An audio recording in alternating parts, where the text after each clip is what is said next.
G'day there guys, Marky here, and welcome back to another episode of r/relationship advice. Let's go. He doesn't want children. Last night, my husband told me that he doesn't want to have children. He cried and told me that he's known for sure for a while, but didn't know how to tell me because he knows how important it is to me. We've been together for 9 years, married for 2 years, and although he's been depressed for the past year, difficult career, stuff happening for him, I thought that things were on track. He said many times that it wasn't a good time for a baby, or that it made him nervous, but never ever that he didn't want them. I'm devastated. I cried and raged and called him a liar. He says he's been lying to himself all this time. I cried myself to sleep and he got up early and went to work without waking me. I'm 37. I feel strongly about having a baby very soon, and the thought of never having one breaks my heart, but so does leaving my marriage. I love my husband so much. I would move mountains for him, and I'm so angry and sad. Is there any way to move forward? I simultaneously want to hold him and punch him right now. I don't know what to do or how to feel. In the comments, it's going to come down to how badly do you want to have a baby and child. As much as leaving your marriage would suck and hurt, if you really want a child and he doesn't, that's not going to help/save your marriage here. It will only divide it. It's not fair to either of you to stay together simply because you're afraid to be without each other. Forcing him into the parent role when he doesn't want it will be bad too for everyone involved. This is coming from someone who was raised by parents who had me out of obligation, not want. Trust me, I knew they didn't want me. It's not something I wish upon anyone. I'm not insinuating that you would force him to stay and be a father, just informing you of a possibility. If you think you can let go of having children to stay with him, then you can always choose that. But you may regret that later in life, and could even start to resent your husband. Good luck. I hope you can figure out what you truly want, and I hope whatever it is, you are truly happy. Was this not a conversation you two had before starting the relationship? 9 years ago, you were 28. Not old by any means, but also at an age where talking about kids and having some sort of timeline would have made sense. OP replies, actually, about 3 years ago, before we got engaged, I sat him down and asked when he felt he'd be ready, because I was getting concerned about my fertility. He said at that time in a year or two would be good, because he was in the last year of his postdoc and wanted to have a stable job and might have to move to a new city. He didn't say he never wanted a child, not even a hint. Then he purposely lied in order to secure his relationship with you. It's fine to change your mind on not wanting kids, but it seems he never wanted them, but strung you along by saying he did one day. You can have your marriage, or you can have kids. Apparently not both with him. And let me tell you, if you've always wanted kids and knew being a mom was a purpose in your life, you should have the kids. I'm a new mom and I couldn't imagine life being any better than having this little girl with me in it. OP says, we talked about it then. I told him within the first year that children were important to me, a deal breaker. He expressed nervousness about it because he doesn't have experience with children the way I do, but never once did he say that he didn't want them. He also never said yes. My point is that not talking about it in depth leaves you in the situation you find yourself in now, unfortunately. I'm very sorry. I'm sure you'll figure it out, but the advice part to me is that this is a deal breaker. Having kids tends to be one of those things both parties need to agree on. You will resent him for not having kids, and he will resent you if you end up having kids. It's a no-win situation. I'm really sorry you're in this situation. I don't know what kind of financial situation you're in or what kind of support you have, but if I were you and it was within my means, money and support system, I would leave and have kids on my own. If it's something you've always wanted and your fertile years are ending soon, then I would assume that it would be a bigger regret not having done that than losing a man who purposefully misled me and wasted all my time when I could have found someone who wanted the same things that I do. But I know it's not easy when you love someone. OP replies, thank you for saying that. This is what I think I lean towards doing. It would be really difficult financially and logistically, but it's likely the best choice. And now, onto the update. I posted on Monday about my husband telling me out of nowhere that he never wants children. I do. It's been a sad and difficult week, but I have made some decisions and taken action. First off, thanks to everyone who offered kind, supportive advice. I've come to the sad realization that I would rather live without my husband than without a child of my own. I'm taking steps to leave. I've made an appointment with an OB for a few weeks from now to discuss my fertility and options for becoming a single parent. And I'm working with a realtor to buy a house on my own. This is so exciting to me. I've been wanting to buy for ages and had too much instability to do it before now. There are a lot of little details to work out, and the actual divorce is probably a ways off. Because reasons, none of your business. But in spite of the deep sadness I feel, I think I'm making the right decision. The two friends I've told have been completely supportive and think I'm doing the right thing. Even my husband thinks I'm doing the right thing, although it's clear he's in a lot of pain. He's even offered to help me buy a new bed and things when I move out, because it's too hard to get hours out of our current rental. So I'm sad, but moving forward with hope.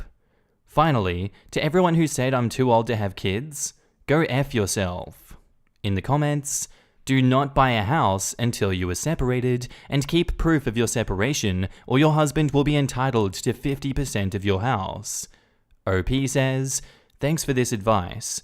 I've talked it over with the mortgage lady.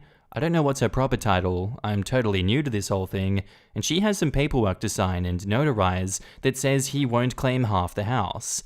So I'm pretty sure we're covered there. He says he's more than willing to do that. Talk to a lawyer. You want to make 100% sure you are covered. I'm really happy for you both. You are both making the right decisions for yourselves. Kids are not something people should have or not have for their partner's sake, which is what I get the impression happens a lot. Good luck. 37 isn't too old to have kids. My mom had me when she was 38. Don't listen to the haters, and I pray you have a baby soon. I gave birth to my second child literally 10 months ago, and I turned 40 today. It's not too late. And OP says, hooray, congratulations. I'm so sad for the both of them, but children are a clear 2 yes, 1 no kind of issue, and it doesn't sound like there is any room for negotiation. That's probably a good thing.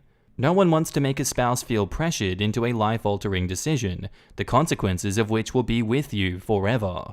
Wishing both the OP and her soon-to-be ex strength, an excellent support network, and really fulfilling relationships in their future. As someone who really wants kids, this is my fear. I have all the respect in the world for child-free people, but I'm very upfront with my partner that if he doesn't want them, please let me know so we can go our separate ways. If I was lied to and let on for so long, I'd be furious and heartbroken. Our next post is titled, How to Give a Big Gift Without Making It Weird. My coworker recently lost his car. I don't know the details, probably broke down or something. He had to cancel his own wedding for his son's funeral last weekend. He's in a really shitty spot. I don't think this guy is one of those make someone feel sorry in order to take advantage of them types, so I was already kinda half-assed looking around at newer cars, waiting for a deal for a few months now, but not needing one ASAP. When I heard this guy was Ubering to and from work every day, I was like, holy crap, I'll just go ahead and pull the trigger on a new to-me car and give him my old car. I have decided that I'm going to do it, but I have no idea how to do it. I want to preserve his dignity, so I'm not going to make a big show of it. In fact, I really don't like the fact that our coworkers will figure it out when they see him driving my car. I don't feel like I'm doing it for self-aggrandizement. Everything just happened to line up where I can really help this guy. I would have donated it to NPR because I wouldn't get much in trade and don't want to hassle with selling. How should I approach this? What is the most graceful way to give this to him, and refuse payment if he offers it, and not let it be weird? I mean, I know I can only control my side of things, but if there are some things that I can say or do that would make it easier, I'd appreciate some insight. In my mind, I was thinking of inviting him into an empty office and just being like, look dude, I want you to have this. But then what? What if I offend him? What if he refuses to take it and continues to Uber into work? What if he gets weird afterwards? My boyfriend said that I should offer to sell it to him for a super low price so it doesn't feel like charity, but I feel kinda tacky being like, hey, I know you have all this crap going on, but if you give me $500, I'll give you my car. Nah, that won't work for me. Maybe I could offer to sell, but be super insistent that I will never ask when he will pay me, and he can get it back to me whenever he wants, $5 at a time if he needs to, but really I'm not trying to make any money off this. I just want to help my colleague. He's kind, warm, and hardworking, and he's dealing with a bunch of crap. A big steaming pile of crap. I can't sit here knowing I can help him and just shake him down or do nothing. How do I even remotely handle this? In the comments, maybe you can offer to let him repay you for the car if he refuses it as a gift.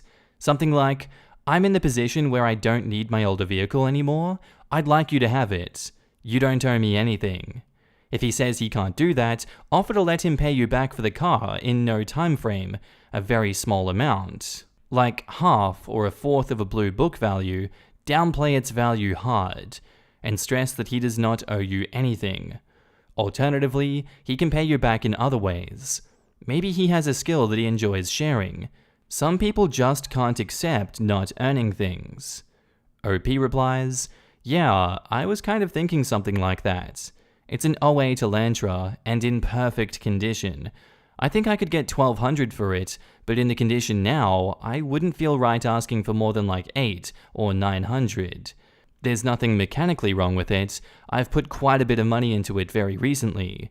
New tires are less than a year old. Shocks, struts, minor transmission maintenance, etc. I don't feel like it would be right to try to make that money back because I derived value from the repairs that I made and don't consider the money wasted. Maybe enough to pay my boyfriend back for the full-size spare since I specifically asked for that last Christmas and never needed it. And it won't fit on my new car or I wouldn't have even thought about giving it away. Carvana offered $98 for it, lol. Yeah, tell him it's beat up, but it runs, and it's not worth your time to sell to Carvana for $98. Downplay it if you want him to feel guilt-free. OP says, that's actually not a bad idea. Although don't downplay it too much, because then it sounds like you're dumping a lemon on him. Downplay the necessity, not the value. OP replies, that is definitely a consideration. I love my car, it's great. I've never complained about it because frankly, there has never been a reason to. I definitely won't push too hard on the piece of junk aspect because I genuinely don't feel that way. I'd make sure that I had all the transfer papers with me and like you said, take him into an empty office and just be sincere. I'd also mention when the other colleagues notice him driving your old car that both he and you say you sold it to him. No one needs to know that it was for free or super cheap. You can't afford to give all your workmates cheap cars. OP says, excellent advice. I didn't think of that. And now, onto the update. So I showed up right as he was walking across the lot to his truck to leave for the week. I ran up and was like, hey, how are you holding up? He sighed heavily and said, I'm getting through it because I must get through it. I asked, have you come to a solution for your car problem? And he sighed again and said, yes, the solution is that I must have one and can't afford another. We were about 20 yards away from employee parking and could see both my cars. So I said, well, this weekend I bought that car, pointed at new car, and so now I would like you to have that one, pointed old car. He was absolutely speechless. So I kinda started talking fast and was like, I couldn't find the title. It's in my closet somewhere, but I have all the necessary paperwork you need to bring to the Iowa DOT to transfer it into your name. I'll pay for a replacement title if I can't find it, and it's overdue for an oil change, so I'll get that done this week while you're out too. I'll leave the keys on my desk so you have them if you get back after I leave on Friday. I attempt to look in his eyes, but his mask has fogged his glasses. I continue. Yeah, they only offered me $98 for the car, and I didn't think it was worth it, and I didn't really want to hassle with selling it online. Also, I don't have space at home to keep it, so I thought to myself, why not let coworker have it, so here we are. He has begun shaking. It's 15 degrees, so I'm getting pretty cold at this point, and I start hopping a little. "So, would you take my car, please?" I ask, by way of concluding the offer and requesting some kind of feedback. Immediately, he grabbed me around the shoulders and pulled me in for a long, strong hug. He is openly weeping into my hair now. He's saying something, but my scarf is muffling his words. But I let him hang on until he decides to pull back. Finally, he removed his glasses, and he looked me in the eyes and said, "You have changed my life with this gift. I cannot describe what you have given me." So of course, I started crying, and we hugged again. Then, he said I must be freezing, and I am going to go into the office immediately, so I did. He sat out in his truck for a while before finally leaving for the week, and I feel content that he did not insist on haggling over money. Perhaps if he decides later on to bring it up, I'll entertain what he has to say. But for now, I am well satisfied with how this turned out. Now I just have to find that damn title. I want to say thank you from the bottom of my heart to each and every one of you who read this and who took the time to reply. As it turns out, I was totally overthinking how this was going to go. In the comments, "This is the food my soul needed this morning. Thank you for posting." Lost car. Sad. Must be tough to get around. Had to cancel his wedding. Ouch. That must have been hard to do. His son's funeral? Damn. F me, but I'm really counting my blessings after reading such a horrific sentence. It's less terrible, but my cousin committed suicide a month after I got married. I love my husband and I love being married to him, but that kind of crap also screws up how you feel about it all. I definitely had a period where I wondered if I was being punished for being happy. Not logical, but that's how it goes. OP's co-worker is likely dealing with a much stronger version of what I went through. I can somewhat relate. My wedding had that bittersweet feel to it too. My dad was severely disabled, paralyzed below the chin plus some breathing equipment, and I live abroad. When I got engaged, I was set on getting married in my home country because I knew my dad would probably never be able to travel and I wanted him to drive me down the aisle. My parents were so thrilled when I told them we were having the wedding just an hour away from them. It meant the world to them. We planned the wedding for over a year, found an accessible venue, were fully prepared, when my dad got COVID. His paralysis was caused by an autoimmune disease, so he was on constant immunosuppressants, and taking him off them would risk him getting even worse. So he was very vulnerable to any virus. COVID killed him 4 months before the wedding. We had the venue picked, everything set in stone, so we went ahead and got married in the country as we had planned. The happiest day of my life, but it felt very bittersweet, and I still struggle to explain why we got married abroad when people ask. Stupid, stupid life. Does not care about us at all. I think it's nice that your wedding still honored him in a way, but I'm also sorry some of the joy got taken out. OP also says, "Hey guys, just wanted to give another update. Holy cow, love you all so much. Coworker is in fact a truck driver for my company, and he may not take his work vehicle home because it's huge. The funeral was in Africa, which, in the dark COVID times, meant a lot of time quarantining and a huge expense up front. He's still driving the car. We consider each other friends and have supported each other unreservedly since I posted my story almost 2 years ago. Thanks for the interest, everyone. Seriously, so glad to be here. You're a great person." OP replies, "I may be naive, but I firmly believe we get out of this world what we put into it. I've needed some warm fuzzies lately, and reading these comments brought all the warmth and brother love back that I have been missing. Thanks for reading and putting some warm vibes out into the world too." Our next post is titled, "When Being Child-Free Gets You an Extra 40 Hours per Week of Work." I need a place to rant, and I'm so grateful for having this sub. I'm also using a throwaway for privacy reasons, as I'm about to throw shade. Background. I work for a huge corporation and am a salaried employee. Relevant later. My job is very project-based, and each employee works on their own projects most of the time. Today, our department manager booked a team meeting to discuss upcoming changes. Cool, no problem. At this meeting, we're presented with a memo outlining the changes in hours to be worked for November, possibly longer, as follows. Mandatory 8 to 8 workdays every day, including Saturdays, Sundays if possible, if deemed necessary, except for team members who have children. Their hours will remain 9 to 5 Monday to Friday. Manager finishes going over this and asks, "Any questions?" "Yes, I have a question. In what world did you think that this would be okay?" She explains that due to the situation in the last few months, we've fallen behind in projects as team members have to take care of their kids and work at the same time, so we have to pick up the slack. I ask again, based on our status meeting yesterday, the team members without kids are all on track with their projects, with many of us consistently finishing days before our deadlines. So are you telling me that those of us who don't have kids have to work an additional 40 hours a week to complete projects for team members who won't even be helping finish the said projects?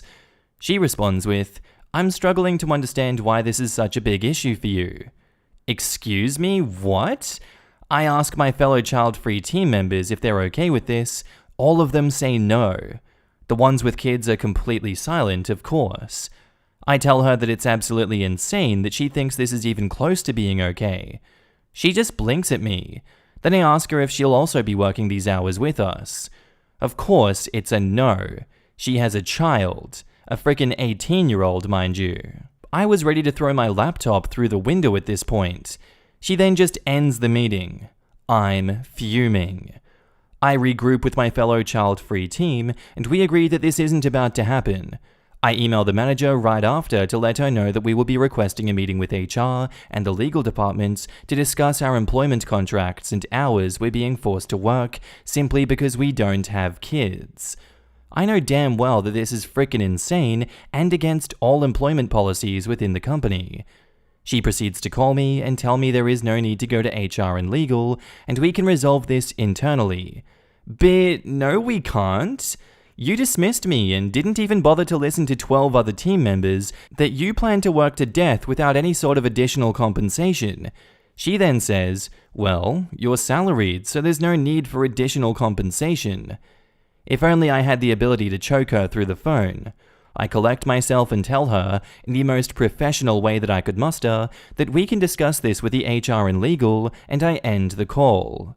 I proceeded to book a meeting with my child-free team, manager, and HR/legal for tomorrow. In the meantime, I'm downing a bottle of wine to calm myself.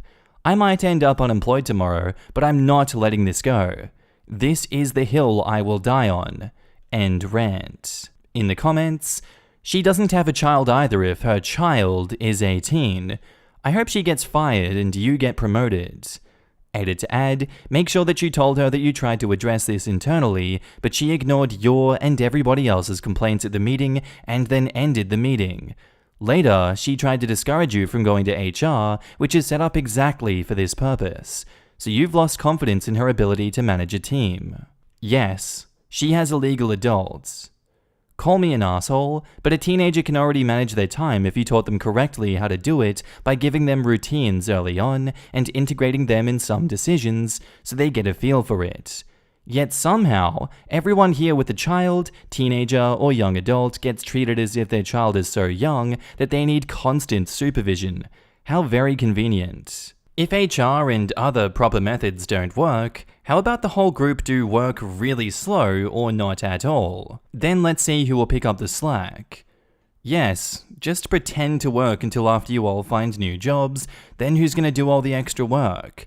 What I don't understand is, if the employees with kids already worked 9 to 5, then what the hell does having kids have to do with this? Is it just an excuse to why they suck at their job and can't complete their work during normal work hours? Why do the child-free people need to work an additional 4 hours a day to make up for the work the parents didn't do during their normal workday when they don't have their kids? As someone who works in hiring and with HR, come prepared. Do not come to rant. Come with either meeting notes or your email thread. Also, come with exactly what she was requesting and why by showing who is on this extra work team and who is not, and the difference. Come showing how many extra hours a week this would be, and how much overall versus the child team. And show your progress in your projects versus the child team. If they are competent corporate HR, this is the way to get a serious outcome. And now, onto the update. Before I get into the good stuff, I need to say thank you to everyone who commented, awarded, and DM'd me on my original post. I was baffled by the number of comments this morning. Y'all are amazing. I've been reading your comments throughout the day, but couldn't respond as the post was locked, per the mod, post exceeded number of comments limit. Some users asked what I do for work. I have to give a vague answer to this for privacy reasons. I work in the Regulatory Compliance Department, and our job is to monitor and enforce internal policies and laws and regulations at all levels within the company. Almost everyone requested an update, so I really hope this lives up to the hype. The meeting took place first thing this morning with the manager, head of HR, another HR manager, 2 labor law attorneys from the legal department, head of my department, legal invited him on the fly this morning, and 13 child-free employees, 12 co-workers, and me. I started the meeting by explaining why we have gathered here today. Head of my department was dumbfounded. He clearly had no idea what the manager tried to pull.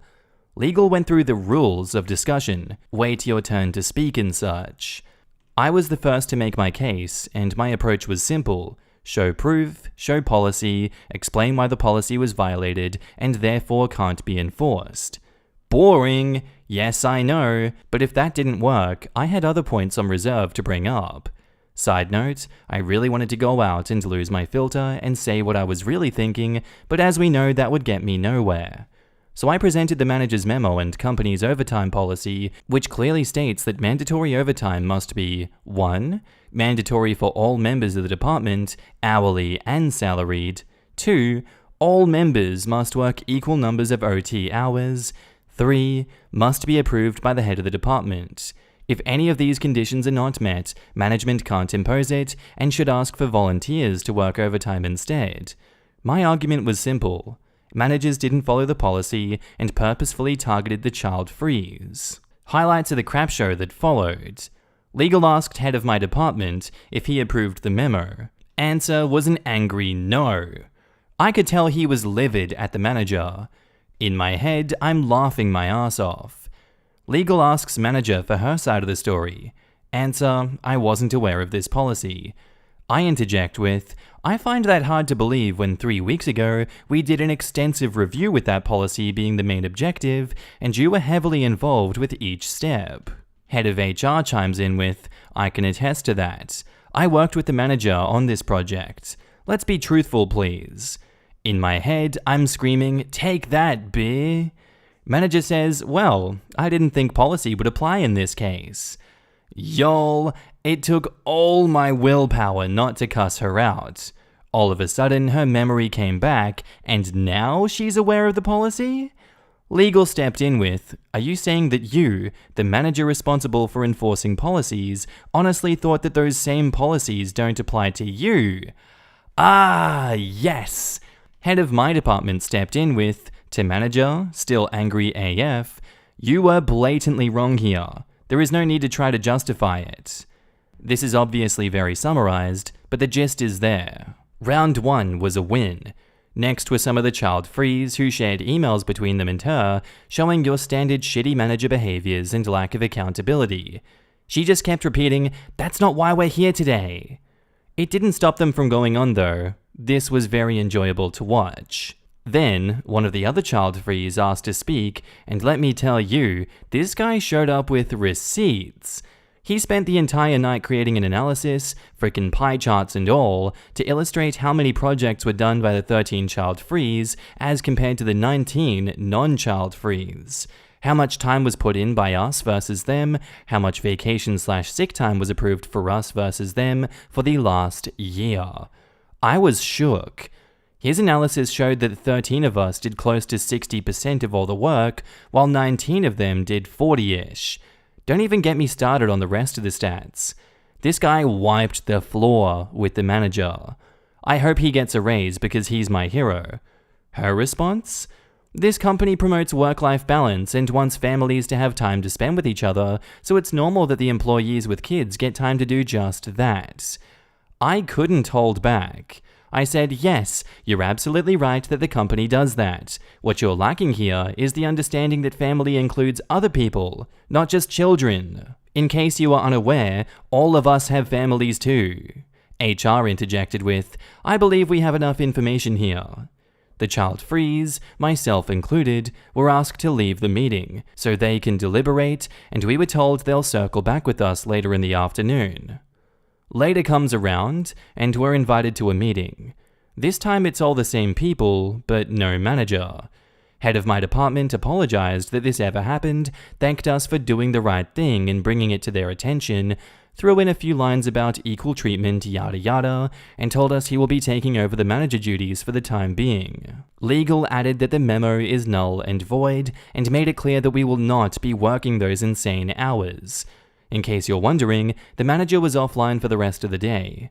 We don't know what happened there, but who cares? We won. In the comments, I find it hilariously ironic that you're in a regulatory compliance department and your manager tried to pull this. Frickin' wow. I sincerely hope she was fired, and I'm glad you guys won't be doing that overtime. Also, that guy who came prepped with charts and stats is an MVP. OP replies, you know, the irony didn't hit me until this morning after the initial anger wore off. She's something else. I'm also somewhat amused that the math worked out that 40% of the people did 60% of the work. Maybe charts and graphs homie can be the new manager. That's probably true at a lot of jobs. All it takes is a few superstars who shift the bell curve to a 60-40 split. But to see it drawn so neatly on the child-free/breeder line is remarkable. I'm certain that manager has been cutting the breeders way too much slack for too long. I could scream about the work-life balance comment. So child-free people don't deserve a work-life balance? We don't have a life because we use protection while having sex? Exactly. It's a work-life balance, not a work-children balance. And now onto the final update. So it's been about a month since the whole situation took place. This will be a short update, as I'll focus on what majority who read the original post/update wanted to know. 1. Did the manager get fired? Answer, no. However, she is no longer a manager in my group. She was transferred to a non-managerial position in a different department. 2. Did pie chart/stats guy get promoted? Answer, again, no. But I hear that the company has a promotions freeze in place until the end of year, so there is still hope. The manager position remains open. I know this is not too exciting of an update, but I didn't want to leave the story unfinished. I hope everyone is doing well and staying safe. In the comments, I had a boss straight up tell me that she was making me work late on the holidays because I didn't have a family. Back in my retail days, I knew how to play the game and put my requests for holidays in way ahead of time. And then I could use those days off as leverage for other things I wanted. Oh, you want Halloween to trick-or-treat with your kid? Yeah, I can trade shifts with you, but you'll need to swap it with my Friday so I can have a long weekend without PTO. I'm confused how this was even allowed to happen in the first place. This is clearly illegal. It's illegal to discriminate based on civil status. That includes being single/married with kids. Lots of illegal stuff gets done in the workplace. It just never gets reported because people either don't care, need the job, or they get paid extra. And that's where I'm going to finish today's episode, guys. I do hope you enjoyed. If you did, let me know what you thought of it, and I'll see you in the next one. Bye.